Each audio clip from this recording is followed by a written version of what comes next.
Bienvenue à tous pour ce petit unboxing de la boîte Indomitus. Elle s'est fait attendre. J'ai eu la chance de pouvoir avoir un exemplaire que je suis allé commander du côté de Maxirev et qui va me permettre tout simplement de faire une commande peinture dessus.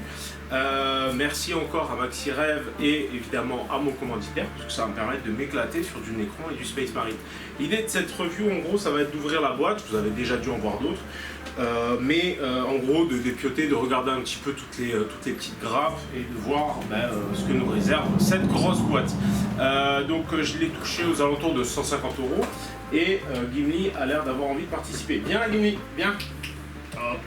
Donc je vous présente aussi mon petit featuring de cette vidéo qui est ni plus ni moins que Gimli qui est venu rejoindre notre petite famille qu'on a adoptée il y a déjà un mois maintenant et qui est toujours autant à fond quand il voit une boîte de figurines. Il n'a qu'une envie, c'est commencer à la niaquer.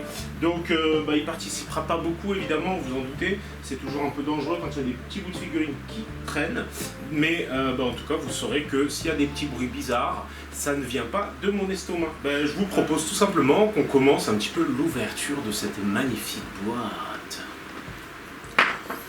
Du coup la boîte ressemble à ça. En gros, c'est une belle grosse boîte. J'ai pas pesé, mais fait bien plus de, il me semble plus de 3 kg quand même. Avec des petits papiers qui vont faire triper le petit gars. Donc voilà pour ce qui est de la boîte. Franchement, elle est magnifique. Il n'y a pas grand chose à dire. Leurs concepts sont toujours oufissimes. Et ensuite, le contenu. Vous l'avez déjà vu sur le net, encore une fois, mais les grappes sont quand même assez intéressantes. Un visuel, j'ai pas tendance à afficher ça dans ma chambre, mais faut dire que c'est joli. Et puis, à mon avis, il y en a un qui va se régaler à le grignoter.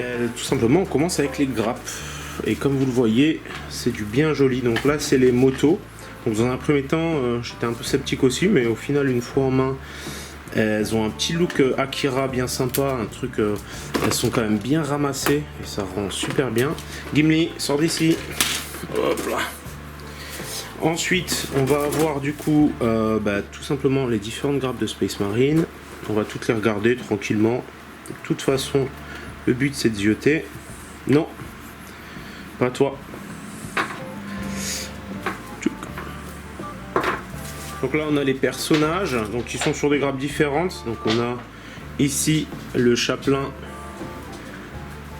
Quoique c'est peut-être pas le chaplain. Bon, quoi qu'il en soit, on a le perso, un perso Necron et un ou deux autres persos Space Marine.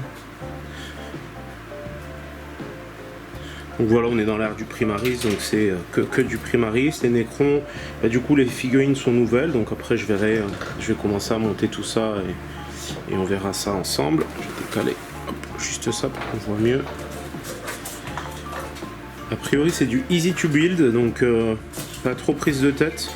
Parfois les notices sont nécessaires. Là je pense que même si vous avez perdu la notice potentiellement, vous devriez avoir aucun mal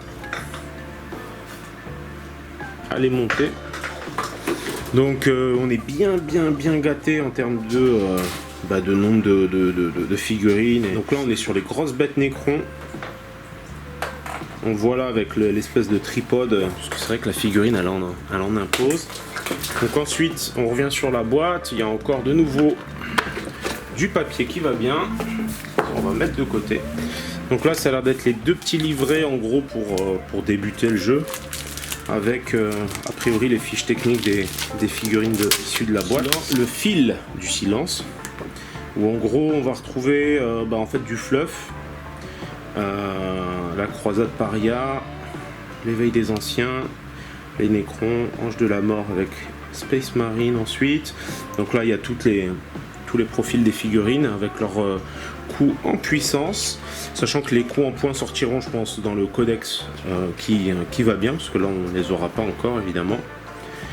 Sachant que normalement ils ont prévu le codex Necron et Space Marine assez rapidement, donc on sera pas trop en attente trop longuement. Donc voilà. Juste là on a le listing du montage. Donc en gros comment monter les figurines. Je vous conseille vraiment de pas jeter ça au cas où, parce que moi il m'est arrivé sur certains kits de le jeter et parfois on est surpris par la complexité. Là encore une fois c'est du easy to build, donc normalement ça se fait assez facilement, mais sur le principe, avant d'avoir tout monté, ne jetez pas ça, on ne sait jamais. Et enfin, il y a le superbe bouquin de règles de la nouvelle version. Du coup, on a hâte de voir un peu ce que ça va donner. Vous pourrez me retrouver peut-être sur les dingues de jeu pour faire quelques parties de V9. Ça va un peu dépendre de Pierre aussi, de son temps et tout ça, mais j'ai bien hâte. Donc c'est cool parce qu'on attaque toujours avec beaucoup de fluff. C'est toujours la base, hein. Donc on a quelque chose comme... on passe toutes les factions en gros. Et en gros ça va... Bah voilà. Donc ça va être sur l'ensemble des pages, ouais, 200 pages à peu près, 190 pages de fluff. Et ensuite 190 pages de fluff et ensuite on enchaîne sur les règles. Donc au niveau des changements, globalement, ça va être beaucoup au niveau de la cohésion d'unité. On peut plus faire de cordons, de choses comme ça qui étaient un peu ridicules sur le terrain, donc ça c'est pas plus mal. Ensuite il y a pas mal de changements sur les décors, ils ont beaucoup simplifié et épuré la façon d'eux. À la fin vous voyez il y a beaucoup de scénarios, hein. Donc en fait on a quand même, donc on doit avoir à peu près 80 pages de règles. Pour tout le reste ça va être du scénario, de la galerie et des fiches pour les croisades. Le système de croisade, donc a priori c'est du jeu un peu narratif, évolutif, donc ça on va voir. Et puis voilà pour ce beau bouquin. Encore une fois, je trouve que c'est le prix est super intéressant parce qu'au final pour 150 €, on a quand même plus de 60 figurines. Un petit peu de décalco aussi pour ceux qui en utilisent, c'est toujours pratique. Après en dessous on a tous les socles, faites attention parce que du coup il y a de plus en plus de tailles de socles, donc je vous conseille aussi de les mettre de côté pour éviter toute surprise. Je vais gentiment ranger tout ça. Je vais vous proposer des vidéos incessamment sous peu, comme d'habitude. Les Patreons auront un accès en avance sur les vidéos.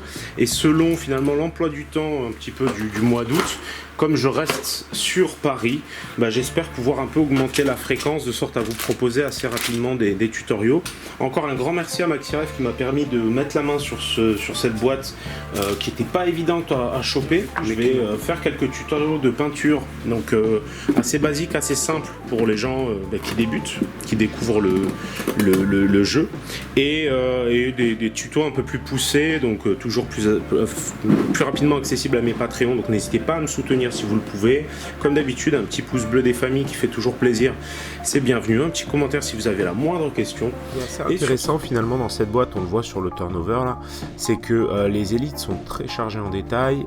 A contrario, tout ce qui est troupes sont assez épurées, ce qui va permettre en fait sur un temps de peinture d'être assez raccord, puisque ça va permettre de s'éclater sur les élites qui sont très chargées en détail et de passer un petit peu moins de temps sur les troupes. Et vraiment ça se ressent et c'est très agréable. Autre point plutôt cool, c'est qu'en fait les figurines se clipsent sur les bases. Aussi vous allez pouvoir assez facilement finalement les peindre même sur les socles, puis ensuite faire les socles dans un second temps. C'est ce que je ferai moi dans mes différents tutoriaux. Donc là vous voyez, l'idée c'était de vous montrer un petit peu le contenu de la boîte en termes de figurines en turnover, donc je vais le faire sur toute la boîte. Je n'aurai pas forcément mon mot à dire sur chaque figurine parce qu'elles sont toutes assez cool, assez classe. Vous l'aurez remarqué, mais l'idée c'était vraiment de vous présenter tout ça. Entre le moment où j'ai filmé la première partie et celle-là, Games Workshop a annoncé finalement qu'il y aurait des stars collectibles sur les factions, donc par exemple uniquement Space Marine ou uniquement Necron ou avec les deux, je ne sais plus exactement, mais quoi qu'il en soit ces figurines seront assez facilement, je l'espère, trouvables parce qu'elles sont très cool, donc il n'y a pas de raison que tout le monde ne puisse pas en profiter, hein. Voilà, donc là on passe sur la partie Necron et vous le voyez, toujours pareil, très détaillé pour les élites, les QG et un peu moins pour tout ce qui est troupes. Alors moi je vais choisir dans les tutoriaux que je vais commencer à vous montrer à partir de dimanche de les scinder systématiquement en deux, une version qui sera disponible à tous assez facilement avec des techniques très simples pour les peindre très rapidement, et une version qui sera accessible à mes Patreons dans un premier temps uniquement, sur lesquels je vais pousser un petit peu le niveau, de sorte à vous montrer ce qu'on peut faire sur une base. Les Necrons seront en métallique classique, les Space Marine Ultramarine seront en non métallique pour tout ce qui est du doré, mais c'est amené à changer. J'essaierai de faire de toute façon pas mal de tutoriels, parce qu'il y a beaucoup de contenu dans la boîte, donc n'hésitez pas du coup à vous abonner à la chaîne et à activer la cloche pour pas en perdre une miette. N'hésitez pas non plus dans les commentaires à mettre un petit peu les figurines qui vous plaisent le plus, que vous aimeriez voir pas en premier. J'ai déjà filmé en fait une vidéo sur les troupes Necron et une vidéo sur les troupes Space Marine, parce que pour moi c'était la base. Et ça commencera dès ce dimanche sur la chaîne. Merci à tous d'avoir regardé cette petite vidéo jusqu'au bout et je vous dis à bientôt pour la prochaine vidéo.